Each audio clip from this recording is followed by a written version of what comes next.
Assalamualaikum warahmatullahi wabarakatuh. Sahabat yubud.com yang dirahmati Allah. Marilah pada video yang kedua ini kita akan lanjutkan pembahasan kita tentang cara menyempurnakan ibadah. Maka kali ini kita akan lanjutkan tentang pembahasan kekeliruan yang sering terjadi dalam mengumandangkan azan. Di antara kekeliruan yang sering terjadi dalam mengumandangkan azan adalah ketika lafaz Allahu Akbar, Allahu Akbar. Ini ada dua lafaz. Yang pertama Allahu Akbar, kemudian yang kedua Allahu Akbar. Kekeliruan yang sering terjadi antara lafaz yang pertama, Allahu Akbar yang pertama dengan yang kedua, bila dibaca satu nafas atau diwasal, biasanya di sebahagian tempat kita dengar, dia mewakafkan pada lafaz yang pertama. Dia baca hukum wakaf. Maknanya dia sukunkan huruf ra berbaris dhammah. Allahu Akbaru. Jadi dibaca yang keliru Allahu Akbar, Allahu Akbaru. Allahu Akbar wakaf. Maka huruf ra berbaris dhammah disukunkan Allahu Akbar. Kemudian disambung, padahal dia baca disambung. Jadi kalau disambung, maka lafaz Allahu Akbar yang pertama baris runya dihidupkan, kemudian memakai huruf alif wasal pada lafaz Allah yang kedua. Jadi lafaz Allah yang kedua diawali dengan alif, namanya alif wasal, alif yang boleh disambung dengan baris atau kata sebelumnya. Jadi insya Allah yang benar kita hidupkan baris serunya kalau dibaca satu nafas, kecuali mau azan dengan masing-masing satu nafas untuk satu lafaz Allahu Akbar. Jadi yang keliru Allahu Akbar, Allahu Akbar, keliru. Yang benar insyaallah Allahu Akbar, Allahu Akbar. Itu yang pertama. Jadi kekeliruan yang pertama, membaca dengan satu nafas tapi memakai hukum wakaf pada lafaz yang pertama. Padahal kalau dibaca satu nafas maka kita pakai hukum wasal. Jadi runya dihidupkan. Ya. Kemudian kekeliruan lagi, tidak ada konsisten pada lafaz jalalah yang pertama.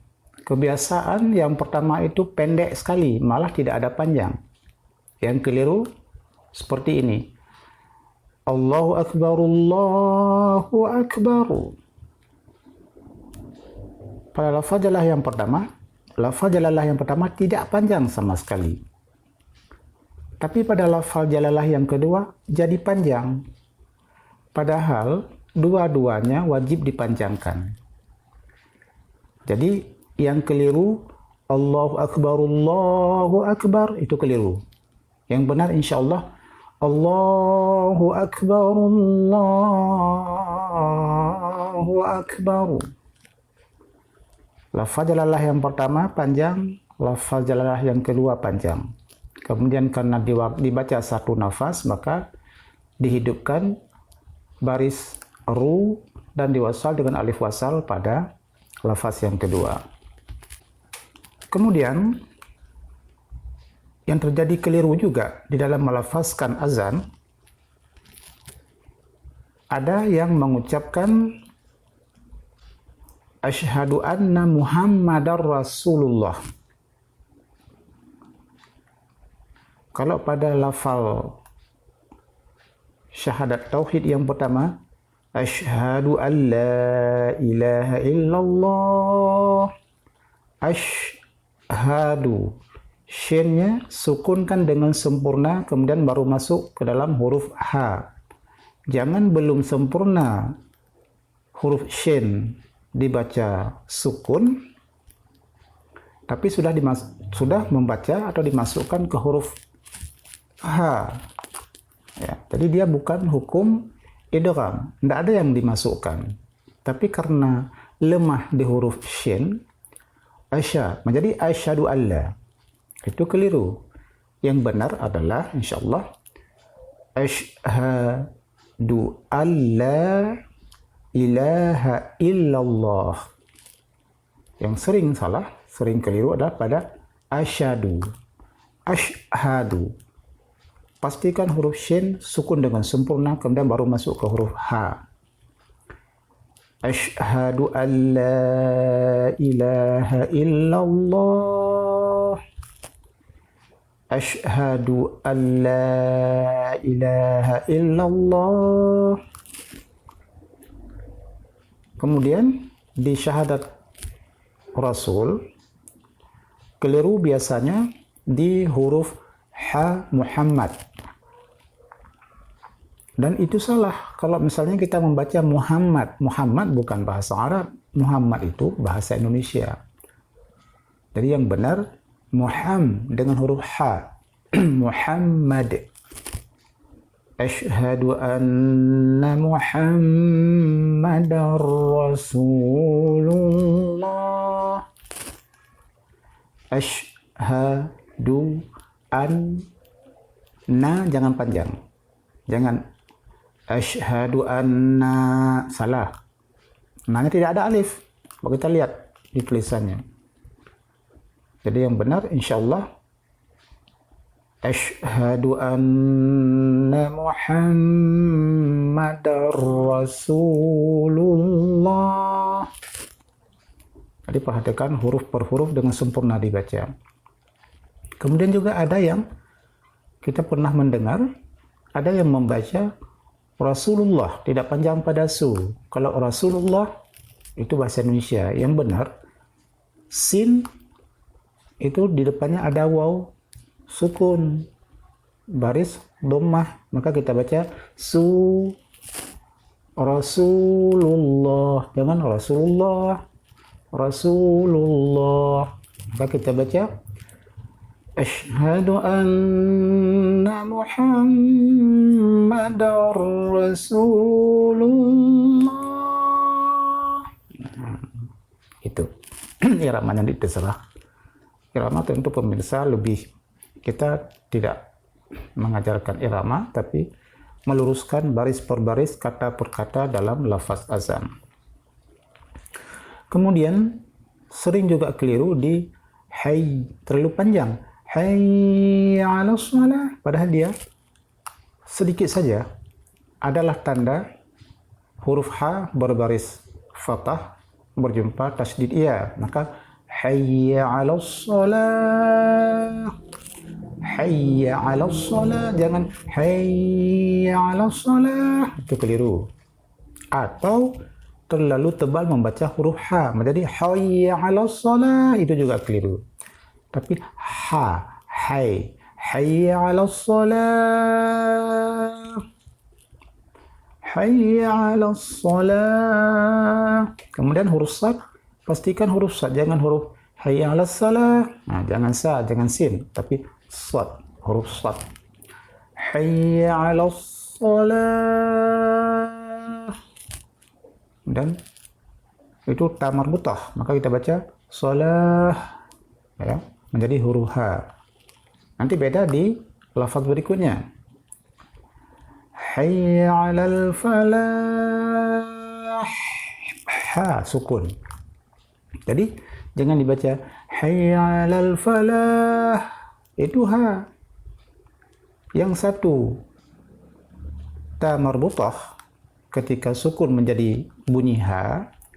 Hayy 'alas shalah. Yang berikutnya hayy 'alal falah. Ha. Hayy 'alal falah. Gitu ya. Kemudian Allahu Akbar, Allahu Akbar. La ilaha illallah. Itulah penjelasan sedikit sekilas tentang kekeliruan yang sering terjadi di dalam lafaz azan. Mudah-mudahan agar lebih sempurna dalam melafazkan azan oleh para muazin, maka muazin lebih bagus sering berlatih atau bertanya kepada para muazin terdahulu atau para ustadz, para imam, bagaimana cara melafazkan azan dengan benar. Kemudian kita lanjutkan di penambahan kata as-salatu khairum minan naum. Jadi di naum itu jangan terlalu panjang sekali, jangan naum, nggak usah panjang sekali. Jadi sekedar saja 1-2 alif boleh, satu alif setengah boleh. As-salatu khairum minan naum. Itu di penambahan pada azan subuh. Kemudian kita masuk di kekeliruan yang juga sering terjadi di saat melakukan iqamah. Yang sering terjadi pada lafaz iqamah, padahal barisnya sudah jelas tertulis, kita mulai saja. Allahu Akbar, Allahu Akbar, Allahu Akbar, Allahu Akbar. Panjang, pastikan ya. Allahu Akbar, Allahu Akbar. Asyhadu an la ilaha illallah. Asyhadu anna Muhammadar Rasulullah. Hayya 'alas shalah, hayya 'alal falah. Jadi kalau sempurna azan sampai di sini itu tidak ada masalah lagi pada lafaz iqamah. Nah, masuk pada qad qamatis sholatu, qad qamatis sholah. Di situ tertulis tu. Jadi jangan kita membaca ta atau kita baca ti. Karena memang tulisannya tu, maka kita bacalah qad qamatis sholatu, qad qamatis sholah. Ya. Jadi lihat lagi tulisannya atau berguru kepada orang yang lebih di antara kita itu lebih bagus, ya. Jadi para muazin kita himbau, marilah kita mempelajari kembali, mempelajari ulang bagaimana cara mengumandangkan azan dengan benar. Semoga apa yang diharapkan oleh seorang muazin dengan mengumandangkan azan akan memperoleh pahala yang banyak di sisi Allah Subhanahu wa taala. Tapi tentu kita harus mempelajari ulang setiap lafaz yang kita kumandangkan. Dan kepada para ustadz kita himbau, marilah kita membimbing anak-anak kita bagaimana cara mengumandangkan azan dengan benar sesuai dengan ilmu tajwid. Soal irama, masalah irama azan itu terserah kepada sidang pemirsa. Tapi yang penting lafaznya harus benar. Jadi qad qamatis sholatu, qad qamatis sholah. Allahu Akbar, Allahu Akbar. La ilaha illallah. Demikian tentang kekeliruan di dalam mengumandangkan azan dan termasuk di dalam mengumandangkan iqamah.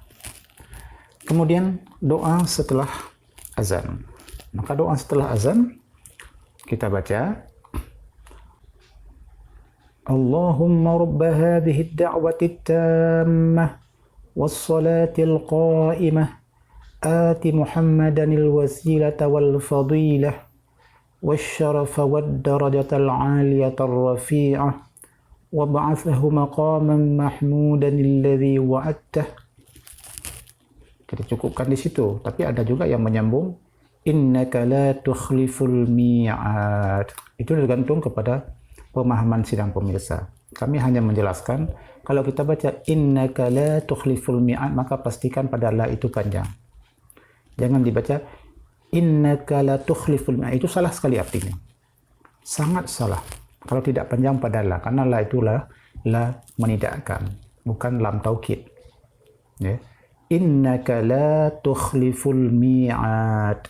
Sesungguhnya engkau ya Allah tidak memungkiri janji. Tapi kalau misalnya la-nya kita baca cepat, innaka la tukhliful mi'ad, sesungguhnya engkau memungkiri janji. Karena lam taukid. Jadi sangat hati-hati, harus hati-hati sekali. Oleh karena itu kami selalu menghimbau kepada sidang pemirsa di tempat-tempat ada kajian-kajian tentang tahsin, kita selalu menekankan pentingnya kita belajar dengan sempurna setiap ucapan yang kita baca. Karena kalau bertambah huruf atau berkurang huruf, dia ada potensi akan menyalahi. Dari segi ilmu tajwid kita salah, jangan-jangan bisa berubah makna. Maka kalau berubah makna, itu akan jadi masalah. Ya. Oleh karena itu, sekali lagi kita menghimbau, mari kita ajarkan anak-anak kita tentang cara melafazkan azan dengan benar. Kemudian kepada para pemuda, kita didik mereka bisa melafazkan azan dengan benar. Banyak yang bisa melafazkan azan dengan benar, dengan suara yang indah, lebih bagus. Jika setiap kampung ada 5 orang, 10 orang, semua anak muda bisa melantunkan azan dengan baik dan benar. Itu malah lebih bagus. Ya, jadi tugas kita yang tua-tua ini, kita bimbing generasi muda untuk bisa melafazkan azan, mengumandangkan azan dengan benar. Bukan dengan meniru, tapi dengan berguru. Demikian, mudah-mudahan ada manfaatnya. Subhanakallahumma wa bihamdik. Asyhadu an la ilaha illa ant, astaghfiruka wa atubu ilaik. Wassalamualaikum warahmatullahi wabarakatuh.